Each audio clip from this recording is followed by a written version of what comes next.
Before I start, I just want to let you guys know that I am in no way affiliated with the Grim Adventures of Billy and Mandy or Cartoon Network. All rights to the show and the game go to their respective owners. I claim no ownership. Anyways, on with the review. So I gotta think of another game to talk about.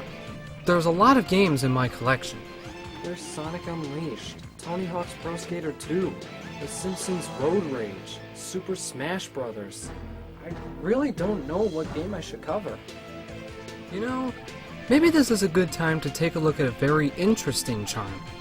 One that has touched all lives of young and old. Talk about a game that has touched all lives of young and old. My god, I sound like a broken record.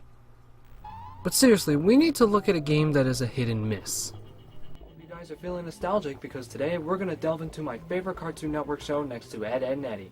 And the game is The Grim Adventures of Billy and Mandy. Bah humbug.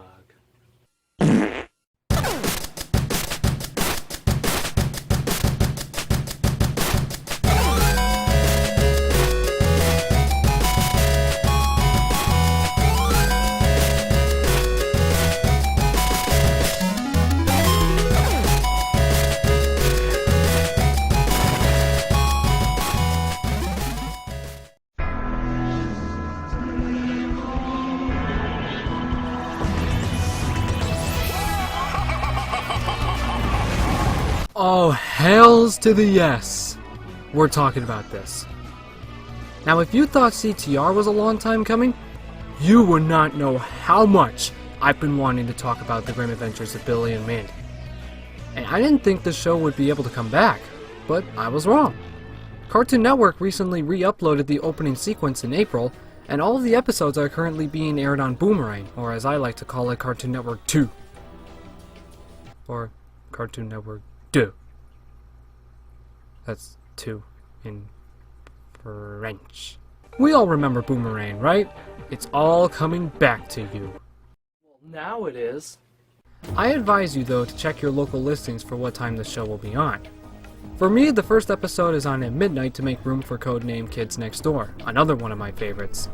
As you can obviously tell, after a Cartoon Network or Nickelodeon show becomes super popular, it often gets merchandise, plush dolls, and even video games. Well, The Grim Adventures of Billy and Mandy was no exception, releasing in 2006 for the PlayStation 2, Nintendo GameCube, Nintendo Game Boy Advance, and Nintendo Wii. Just a little bit after Big Boogie Adventure debuted, my favorite by the way. And oddly enough, this was the only game that the two brats starred in. No, I don't count Punch Time Explosion, as that game features all Cartoon Network stars. And when we step foot into the title screen, Mandy already wants to punch us. Well, you can't blame her. I mean, I would do the same thing. So we press start, and here we have the menu. If you're a first-time player, then the tutorial would be a good place to start. But we're going to jump into the story mode first. Now, I must warn you that I'm playing the GameCube version of the game through my Wii, so I'll be explaining the controls as if you're playing it on the same platform, or with a GameCube controller on the Wii version. So we can already see that there are a heap of characters to play as, and they're all from the show, so we won't be having any ooh moments anytime soon. Again, when you first start the game, you'll only get the first 4 default characters, Billy, Mandy, Grim, and Irwin. The rest of the characters can be unlocked via mission mode, more on that later.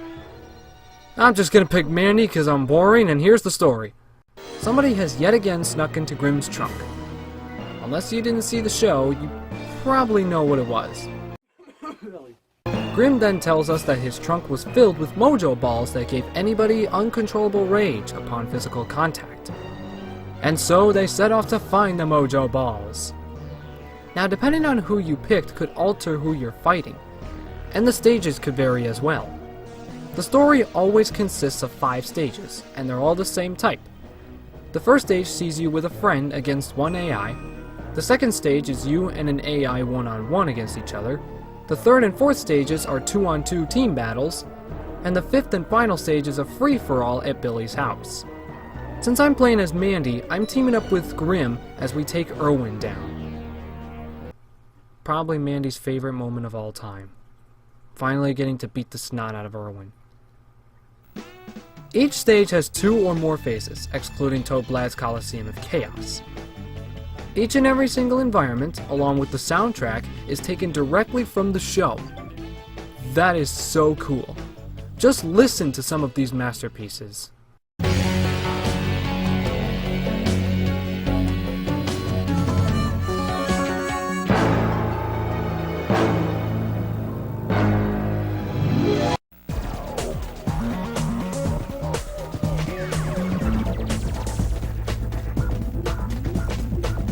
After we beat the snot out of Irwin, we get another cutscene, explaining more of the plot. Then the gang heads to the pumpkin patch to revisit an old friend. Alright, Mandy, let's go smash Jack's head in. Get it? 'Cause he's a pumpkin. This is probably a good time to explain the controls. You attack with the B and Y buttons, and the A button allows you to jump.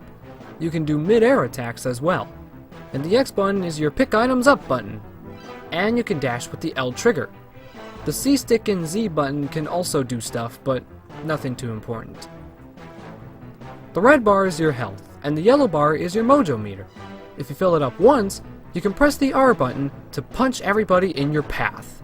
If you fill it up twice, you can perform a final smash. Or at least that's what I call it.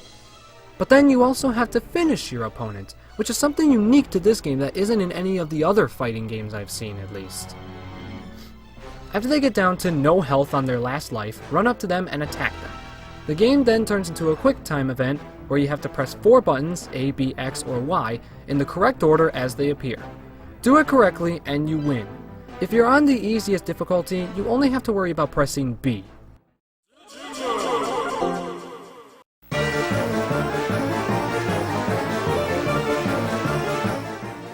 Did you know? The announcer of the game is voiced by Weird Al Yankovic. Again, so cool. Anyways, another fight, and then more plot, and then another fight.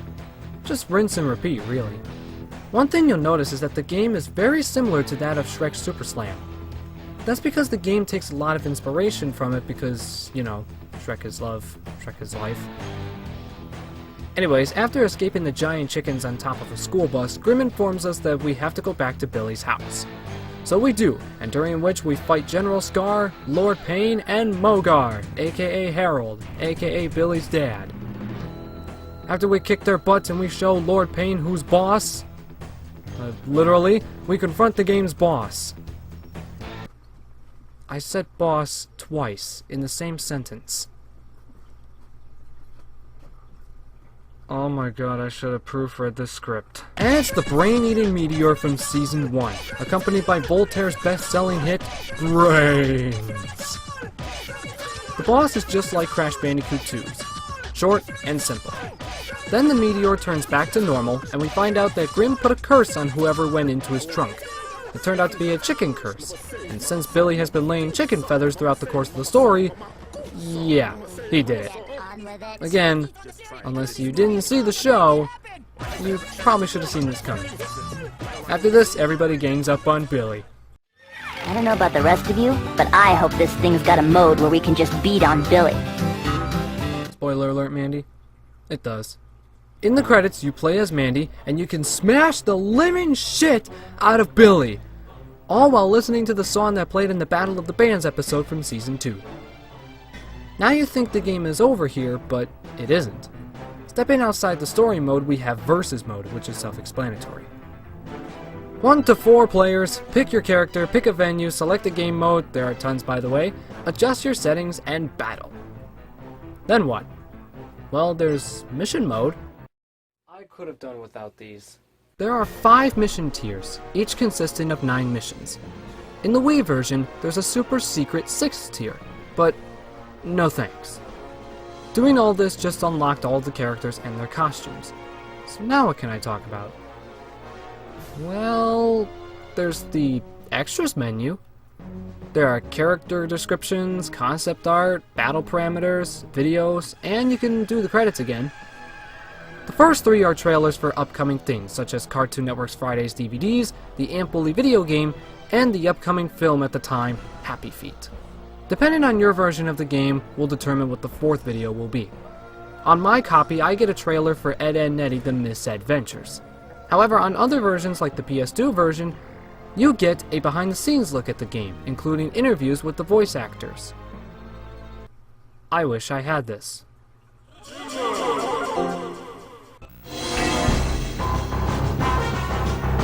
Did you know, in the Wii version of Billy and Mandy, the player can unlock Horror's hand as a weapon? Again, I wish I had this. And that's the Grim Adventures of Billy and Mandy. I gotta say, this game definitely resembled the show it was based on. There's the funny puns, the cool costumes, the memorable cast, the constant gag of breaking the fourth wall. Hell, even Mandy likes the game. She even said it herself. Listen. The Billy Mandy game's okay, I guess, if you're into dumb stuff. I'm just kidding, I really like it. But don't tell anybody, because it makes me look weak. I could talk about all the other nooks and crannies that this game has to offer, but this video is already long enough as it is. Is it worth the time and money you invest into this game? Absolutely. Not only for Billy and Mandy fans, but also for fans of fighting games. And that's saying a lot. The Grim Adventures of Billy and Mandy is a great game. Whoa, whoa, whoa, whoa, whoa.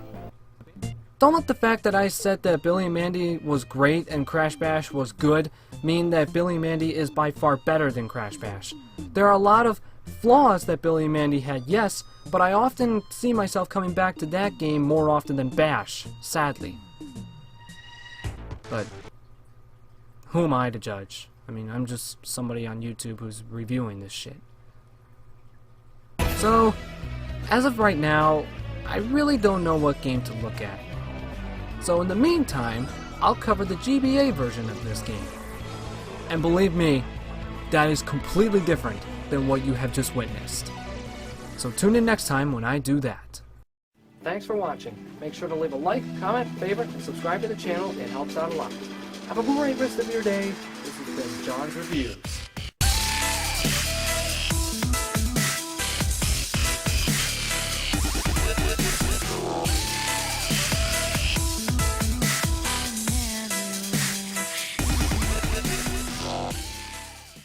Wow, this was my longest script yet. Imagine how big it would be if I had to talk about a game like Minecraft. Uh-oh. I'm gonna have to talk about it. Crap.